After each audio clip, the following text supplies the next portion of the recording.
Welcome to the Rebel Alliance, Cadet. Today, we are going to go over the basics of flying an X-Wing. The Incom T-65B X-Wing is the Rebel Alliance's frontline starfighter. Although designed to be a space superiority starfighter, it is equipped with both Hyperdrive and Proton Torpedo launchers, in accordance to Alliance strategy and doctrine. These systems combined together allow the X-Wing to serve as a strike fighter whenever necessary, alongside the Alliance's Y-Wings and B-Wings.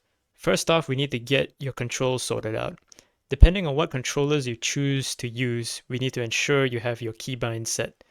I suggest going to the Pilot's Proving Ground to set and test your keybinds. If you are playing with a mouse, make sure you enable the mouse control setting here. Under the Remap Game Controls button, we come to this menu. To switch out a keybind, simply click on the box under which controller and which control you wish to assign and follow the instructions on the screen.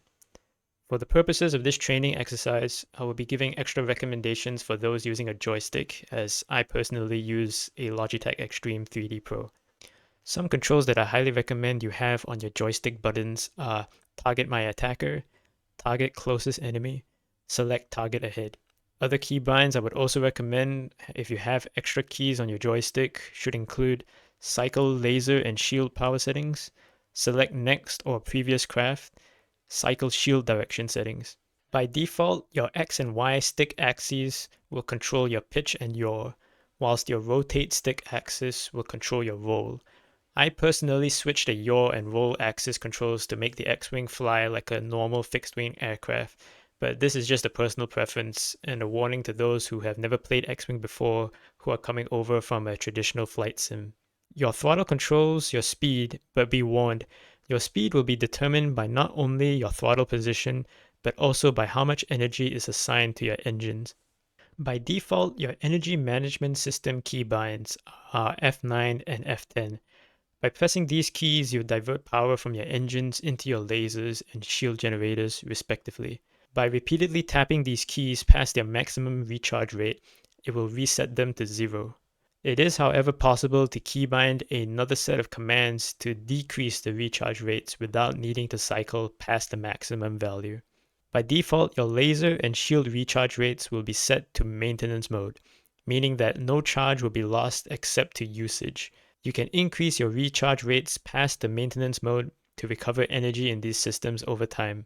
If you set your recharge rates below maintenance level, however, you will drain laser and shield charge over time. It is up to a good X-Wing pilot to understand how to manipulate his starfighter's energy levels in order to best maximize his combat effectiveness. Different tactical situations will require different tactics. Your shields are indicated by this display over here. Here you can see the level of shield charge currently available and to which area of your starfighter they are assigned to. In this picture, we see that we have two full green bars, one in front and one to the rear. Green means that the shield bar is fully maxed out, whereas red means it is about to collapse. The X-Wing can have two shield bars both front and rear. You can achieve this shield overload by either switching your shield full front or full rear by toggling the S key by default. Or you can simply charge up your shields by overloading your shield generators, as previously discussed, and wait until the next set of shield bars are online. A good X-Wing pilot needs to know when and where to rotate his shields in order to survive in sustained engagements with Imperial fighters. The X-Wing also comes equipped with a direct energy transfer system. Default keybinds are Shift F9 and Shift F10.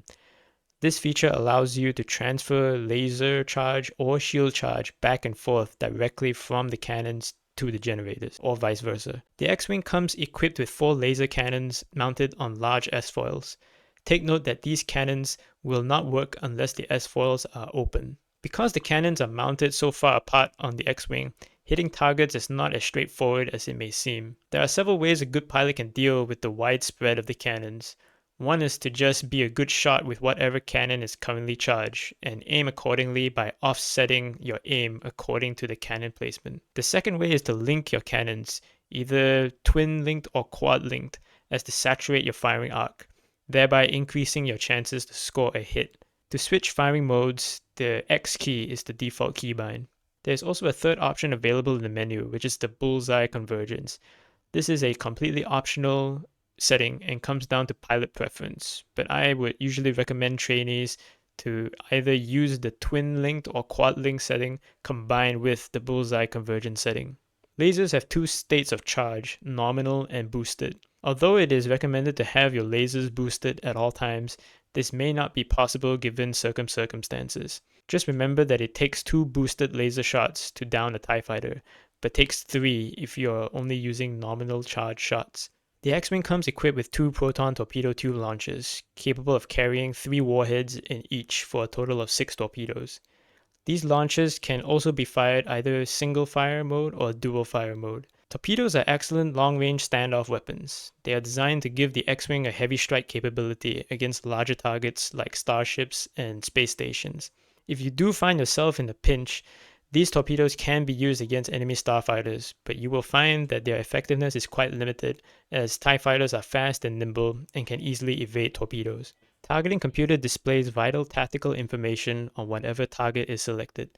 This includes the target's hull strength, shield status, system status, orientation relative to the pilot's facing, and the distance to target. The targeting computer also has a secondary targeting mode, which is useful when making long-range laser cannon attacks or when trying to achieve a torpedo lock at long range. You can toggle between these two targeting modes by pressing I by default.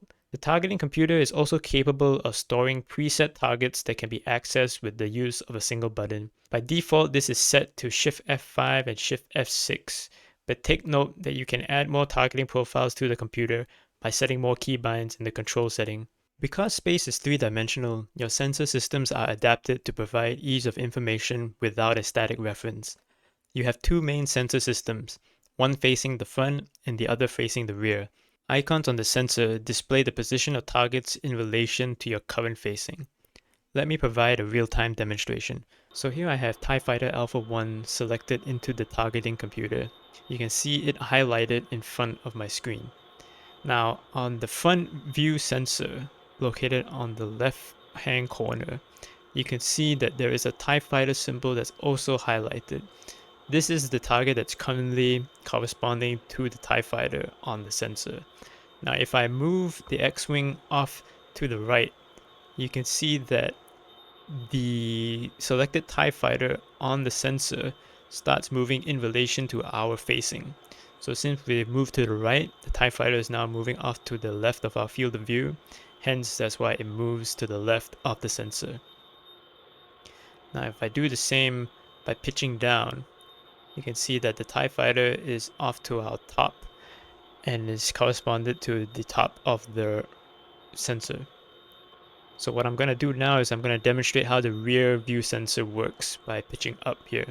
So by pitching up, you can see that the TIE Fighter still is on the front view sensor, but it's about to get out of the sensor view range. And now it appears on our rear view sensor. And if I continue pitching up right about here, what the rear view sensor is now indicating to me is that the TIE Fighter is now directly behind me. And if I continue pitching up now further, it should be coming up over the top of the cockpit, and there it is. So that's how the sensors work. There are 2 multifunction displays, one on each side of your cockpit. They can display several different types of systems such as the tactical map, message logs, mission objectives, damage control, and threat information.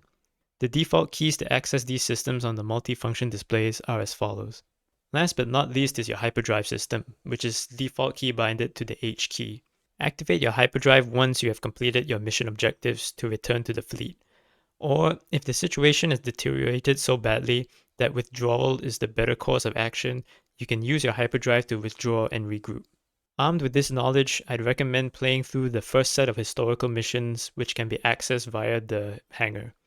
These missions are specifically designed to test your combat abilities before deployment to an active area of operation. Good luck, pilot, and may the force be with you.